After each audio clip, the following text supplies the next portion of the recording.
പമ്പ നദിയിലും അച്ചൻകോവിൽ മണിമല ഈ 3 നദികളാണല്ലോ പ്രധാനമായും നമ്മുടെ ഈ പ്രദേശങ്ങളുമായി ബന്ധപ്പെട്ടത്. അടുത്ത് ഒഴുകി വരുന്ന വെള്ളത്തിനനുസരിച്ച് അത് കടത്തിവിടാനുള്ള എല്ലാ നടപടികളും സ്വീകരിക്കുകയാണ്. ജലനിർഗമന മാർഗങ്ങൾ പൂർണ്ണമായും ഇറിഗേഷൻ ഡിപ്പാർട്ട്മെൻറ്റ് സജീവമാക്കിയിട്ടുണ്ട്. സർക്കാർ എല്ലാം സജീവമായി തന്നെ രാവിലെ ഞങ്ങൾ 10 മണിക്ക് മുഖ്യമന്ത്രി തന്നെ മീറ്റിംഗ് വിളിച്ചു. ഞാനും ഉണ്ടായിരുന്നു. ബാക്കി എല്ലാ ചാർജ് ഉണ്ടായിരുന്ന മന്ത്രിമാരെല്ലാം ഓൺലൈനിലുണ്ടായിരുന്നു. ചർച്ച ചെയ്ത് കുറേ തീരുമാനം അദ്ദേഹം പ്രഖ്യാപിച്ചല്ലോ. ക്യാമ്പിലുള്ള ആളുകൾക്ക് 10,000 രൂപ, പുനർഗേഹം പദ്ധതി 15 ലക്ഷം രൂപ, അതുപോലെ വീട് പൂർണ്ണമായി നഷ്ടപ്പെട്ടവർക്ക് 4 ലക്ഷമായിരുന്നു, അത് 5 ലക്ഷമാക്കി. അതോടൊപ്പം തന്നെ മെഡിക്കൽ ഫെസിലിറ്റീസ് എല്ലാവർക്കും കൂടെ. അപ്പോൾ അങ്ങനെ സർക്കാർ വളരെ ഉണർന്ന് പ്രവർത്തിക്കുന്ന ഒരു സന്ദർഭമാണിത്. ഞാനിപ്പോൾ ഇന്ന് എൻ്റെ മണ്ഡലത്തിൽ കടലാക്രമണ വിധേയ അരിപ്പാട് തൃക്കുന്നപ്പുഴ പ്രദേശത്ത് പോയിരുന്നു. അത് കഴിഞ്ഞ് തിരുവല്ലയിൽ പോയി. ഇനിയിപ്പോൾ റാന്നിക്ക് പോവാണ്.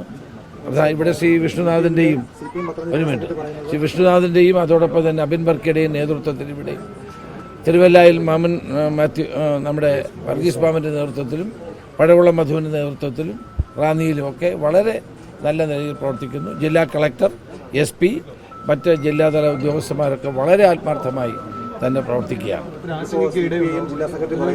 ഒരാശങ്കയുടെയും പ്രശ്നമില്ല. വളരെ ഏത് സാഹചര്യത്തെ നേരിടാൻ സർക്കാർ സന്നദ്ധമാണ്. സർക്കാരിൻ്റെ എല്ലാ സംവിധാനങ്ങളും ഉണർന്ന് പ്രവർത്തിക്കുകയാണ്. ഏത് അടിയന്തര സാഹചര്യത്തെയും നേരിടാൻ സജ്ജമാണ്. വാസ്തവത്തിൽ ഇങ്ങനെ ഒരു ദുരന്തമുണ്ടാകുമ്പോൾ ഇത്തരം രാഷ്ട്രീയ വിവാദങ്ങൾ ഒഴിവാക്കുന്നതാണ് നല്ലത്. ഞങ്ങൾ 2018 പ്രളയം ഉണ്ടായപ്പോൾ ഞാൻ അന്ന് പ്രതിപക്ഷ നേതാവ്, ഞാൻ മുഖ്യമന്ത്രിയോടൊപ്പം പ്രളയബാധിത സ്ഥലങ്ങളിൽ പോയ ഒരാളാണ്. ഞങ്ങൾക്ക് പല കാര്യങ്ങളും അന്ന് പറയാനുണ്ടായിരുന്നു, ഞങ്ങളാരും പറഞ്ഞില്ല.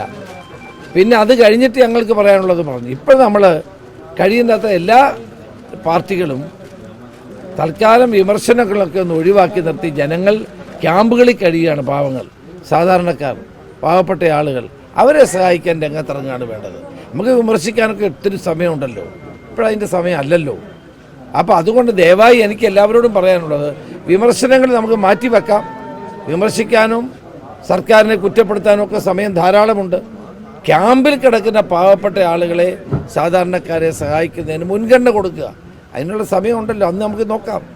ഇപ്പം എല്ലാവരും സഹകരിച്ച് ആളുകളെ, ഈ ക്യാമ്പിൽ കിടക്കുന്നവരെയും ക്യാമ്പിലേക്ക് വരാൻ ആഗ്രഹിക്കുന്നവരെയും, അതുപോലെ ഒറ്റപ്പെട്ട് കിടക്കുന്ന ആളുകളുണ്ട്, വെള്ളത്തിൽ ഒറ്റപ്പെട്ട് കിടക്കുന്നവർ, അവർക്കൊക്കെ സഹായം എത്തിക്കാനാണ് ശ്രമിക്കേണ്ടത്.